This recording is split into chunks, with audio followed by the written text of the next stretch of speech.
ఓం హ్రీంకారాసనగద్భితా నలసికాం సౌః క్లీం కళాంభిప్రతీం సౌవర్ణాంబరధారిణీం వరసుదా ధౌతాం త్రినేత్రోజ్వలాం వందే పుస్తకపాశమంకుశధరాం స్రగ్భూషితాముజ్వలాం త్వాం గౌరీం త్రిపురాం పరాత్రకళాం శ్రీచక్రసంచారిణీం.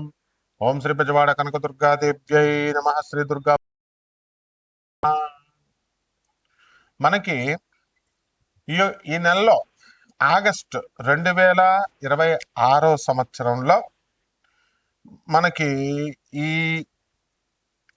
2వ తేదీ దాటిన తర్వాత శుక్రుడు మరి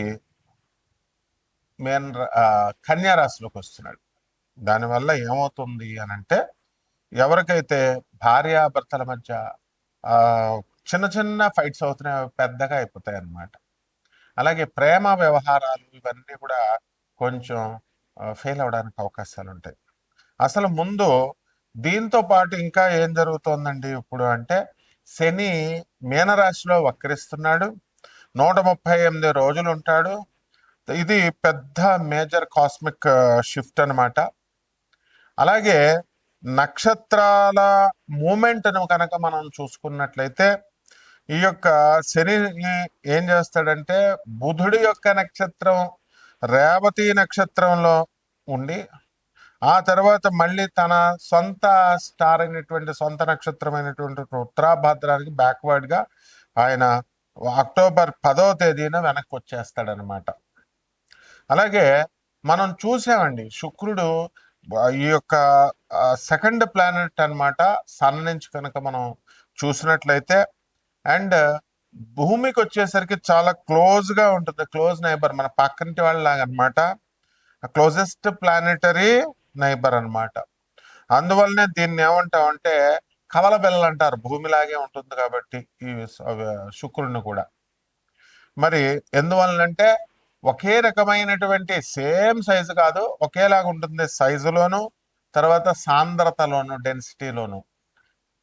మరి ఇదేంటంటే రాడికల్లీ డిఫరెంట్ అనమాట అండర్ ఇట్స్ సర్ఫేస్.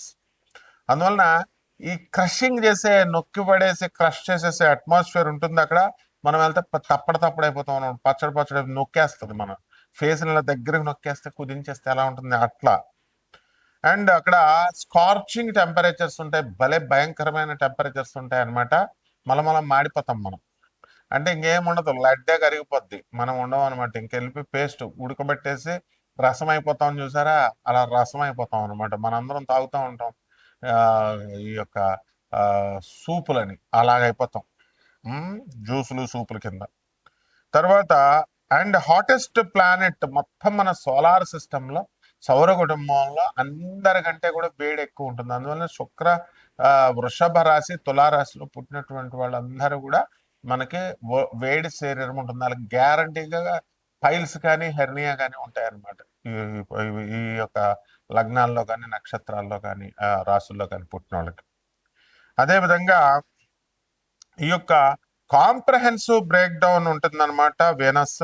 ఎందువల్లంటే దాని యొక్క సైంటిఫిక్ ప్రొఫైల్ చూద్దాము, ఆస్ట్రానమికల్ అబ్జర్వేషన్ చూద్దాము, అలాగే ఆస్ట్రాలజికల్గా దానికి ఉన్నటువంటి సిగ్నిఫికెన్స్ని మనం చూద్దాం.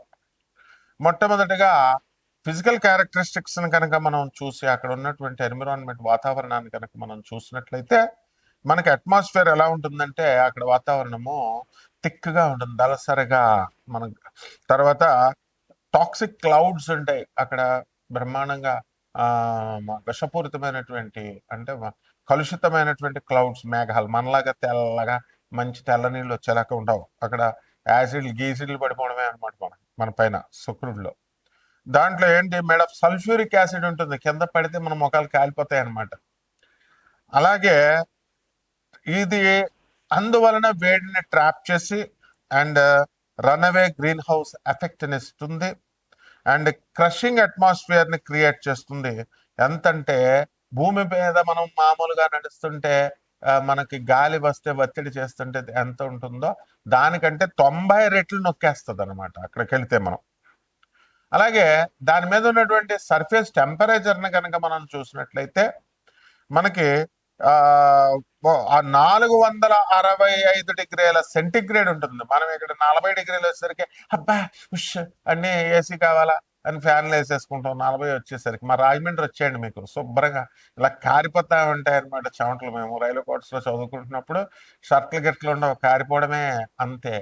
ఇప్పుడు మరి అంత టెంపరేచర్ ఉంటుంది. మరి గోదావరి పక్కనే, మా ఇంటి పక్కనే, మా ఇంటి వెనకాల, అయినా సరే కారిపోతా ఉండేది.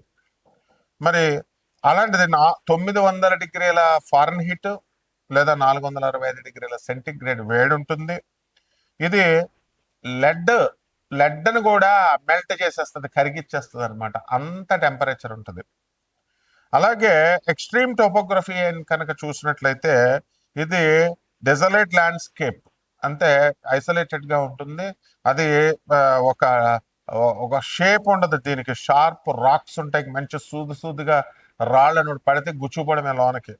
అలాగే వ్యాస్ట్ ప్లెయిన్స్ ఉంటాయి, మనకిలాగే భూముల్లాగా పెద్ద పెద్ద పంట లోయలు ఉంటాయి చక్కగా.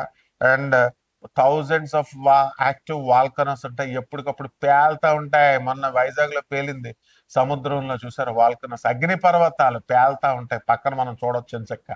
ఆ, మరి అక్కడికే మనం 2028లో మన ఇస్రో శుక్రయానికి వెళ్తున్నాం.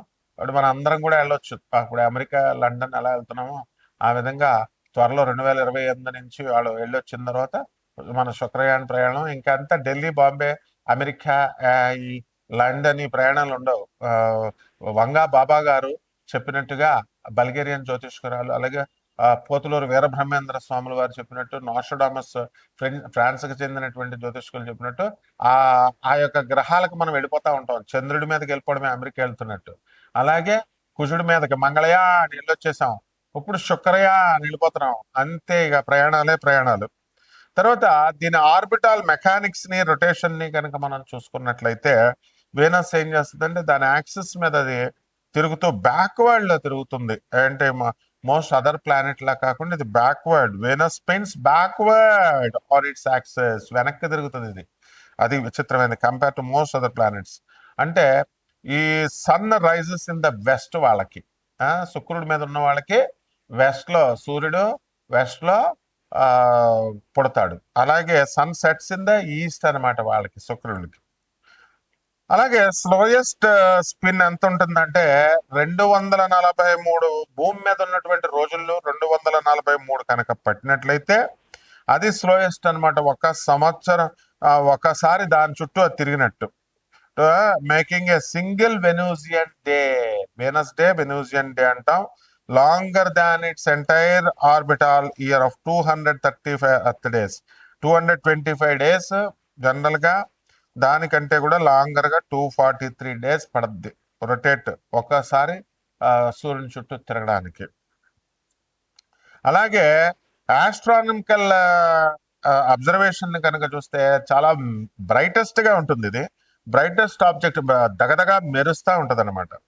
సో మూన్ కనుక తీసేస్తే బ్రహ్మాండంగా కనపడుతుంది కదా భూమి, మన చంద్రుడు సూర్యుడులాగా మంచి కాంతివంతంగా. దాన్ని తీసేస్తే మళ్ళీ ఆ తర్వాత నవగ్రహాల్లో ఎవర్ర గ్రహాల్లో ఉన్నది అని అంటే వీనస్సే బ్రైటెస్ట్ న్యాచురల్ ఆబ్జెక్ట్ అనమాట ఎర్త్స్ నైట్ స్కైలో కనుక మనం చూసినట్లయితే. బికాస్ దాని డెన్స్ క్లౌడ్ ను బట్టి అలా ఉంటుంది. అలాగే cover reflect 70% of the sunlight ని తీసేసుకొని మనకు రిఫ్లెక్ట్ చేస్తుంది అది. అలాగే మార్నింగ్ అండ్ ఈవినింగ్ స్టార్ గా దాన్ని చెప్పుకుంటాం. దాని ఆర్బిట్ అంతా కూడా భూమి లోపల ఉంటుంది, ఇంటీరియర్ టు అర్త్ కాబట్టి అది it is visible shortly after sunset. West లోకి వెళ్ళి సన్సెట్ తర్వాత చూసుకోవచ్చు. అలాగే shortly before sunrise east లో మనం చూసుకోవచ్చు. అలాగే వేదిక్ ఆస్ట్రాలజికల్ సిగ్నిఫికెన్స్ కనుక వేద శాస్త్రాల్లో ఉన్నటువంటి దాన్ని బట్టి మనం చెప్పుకోవాలనుకుంటే మనకి కోర్ సిగ్నిఫికెన్స్ ఏముంటుందంటే వీనస్ ప్రేమని, లవ్ ని, బ్యూటీని, వెల్త్ ని, సంపదని, లగ్జరీని, రిలేషన్షిప్స్ ని, క్రియేటివిటీని, సృజనాత్మకత శక్తిని, మ్యారేజ్ ని, వీటిలన్నిటికి కారకత్వం శుక్రుడిది అనమాట. మరి రాశి రోలర్షిప్ దగ్గరికి వచ్చేసరికి అది వృషభ రాశికి, తులారాశికి స్వక్షేత్రాలవి. అలాగే మీనరాశిలో మంచి ఎనర్జీ అంతా కూడా స్ట్రాంగ్ గా మాక్సిమం స్ట్రెంత్ ఉంటుంది. అండ్ వీకెస్ట్ స్ట్రెంత్ కన్యా రాశిలో ఉంటుంది. ఇప్పుడు అది ఉంది. ఎంతకీ ఏమిట్రా కథ అంటే ఈ కన్యా రాశి 2 ఆగస్ట్ నుంచి మనకి 2026 సంవత్సరం నుంచి శుక్రుడు వీక్ అయిపోయాడు. కాబట్టి దీని కరెంట్ స్టేటస్ ఏంటంటే మనకి బ్రైట్ మార్నింగ్ స్టార్ గా ఈస్టర్న్ స్కైలో మనం చూడొచ్చు.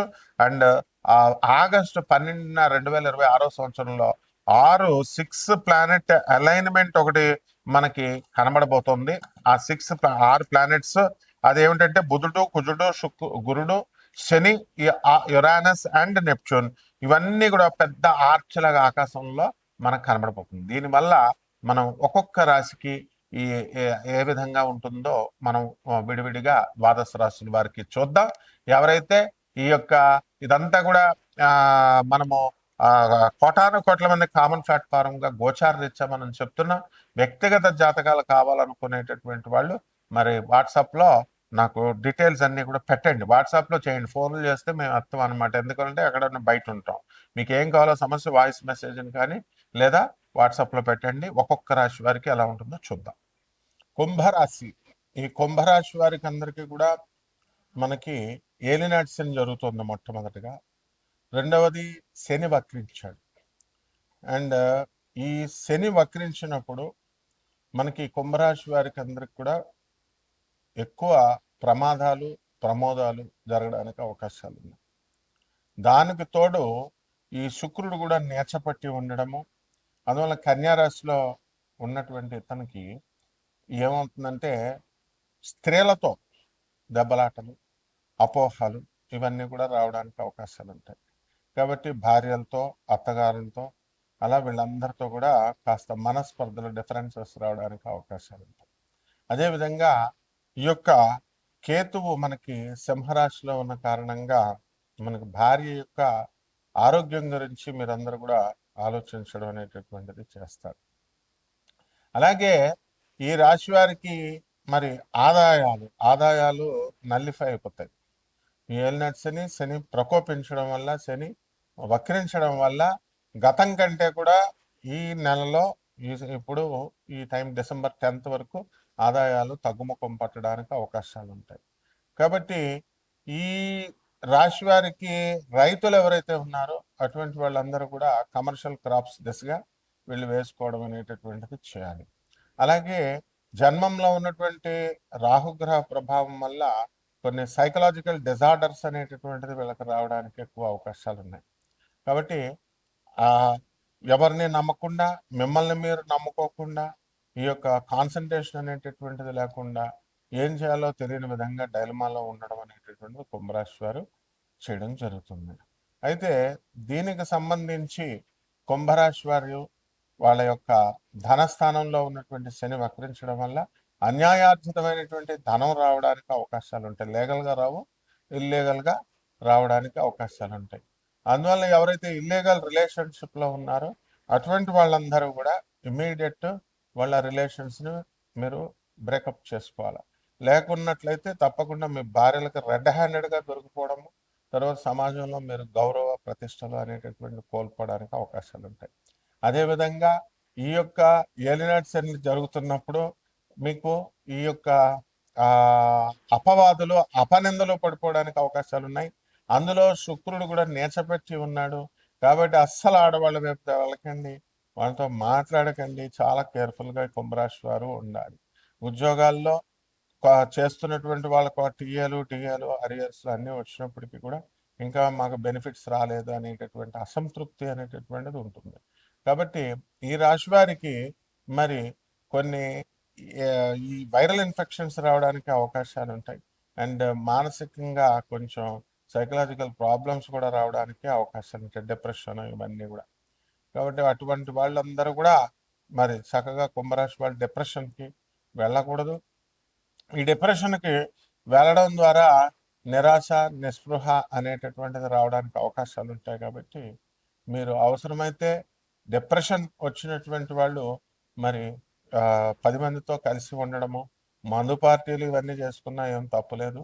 ఎందువల్లంటే something is better than nothing అని ఆ డిప్రెషన్ అనేటటువంటిది పోవడం కోసం మేస్త్రి గారు అంటూ ఉంటాడు, ఏమంటే నాకు డిప్రెషన్ వస్తే నేను డిప్రెషన్ నా దగ్గరికి రానివ్వండి, 2 పెగ్లేసేసి పడుకుంటానండి అని. ఆ విధంగా ఏదో ఒక మార్గంలో డిప్రెషన్ని మీరు పోగొట్టుకుని ఐసోలేటెడ్గా మీరు ఉండకుండా చూసుకోండి. ఇక పరిహారాల దగ్గరికి వచ్చేసరికి రావి చెట్టుని పెంచాలి. బుద్ధి లేనటువంటి వాళ్ళంతా కూడా చెట్లు నరకండి, పాలు కారుతున్నాయి. వాస్తు పండితులరా మీరంతా, జ్యోతిష్కులరా మీరంతా, చెట్లు నరకండి, పాలు కారే చెట్లు ఉండకూడదు, అఫారెస్టేషన్ అనేటటువంటిది చేయమని చెప్పాలి. డిఫారెస్టేషన్ అనేటటువంటిది చేయకూడదు. కాబట్టి రావి చెట్టు నువ్వు ఇల్లు కట్టినప్పుడు 4-5 రావి చెట్లు నరికేస్తున్నావు, మళ్ళీ వేయాలన్న బుద్ధి లేదా మీకు? మీకు ఇల్లు కట్టుకోవడం కోసం చెట్లు ప్రాణాలు తీసేస్తున్నారు. కాబట్టి అవి శపిస్తాయి మీకు. సర్ జగదీష్ చంద్రబోస్ ప్రాణం ఉంటాయి చెట్లకి అని చెప్పాడు. So they will give you a curse.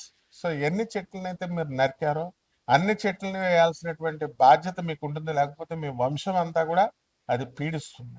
కాబట్టి ఏలినాటి శని జరుగుతోంది కాబట్టి శని జపం చేయండి, శని స్తోత్రాలు చేయండి. శనికి కిలోంపావు నల్ల నువ్వుల్ని, నల్లని వస్త్రాన్ని ఇచ్చి పేద బ్రాహ్మణులకి దానం చేసుకోండి. దశమహావిద్యల్లో ఒకటైనటువంటి మహాకాళి అమ్మవారి యొక్క హోమాన్ని, అమ్మవారి యొక్క మంత్రజపాన్ని చేసుకోండి. బ్రహ్మాండంగా ఉంటుంది. శుభమస్తు.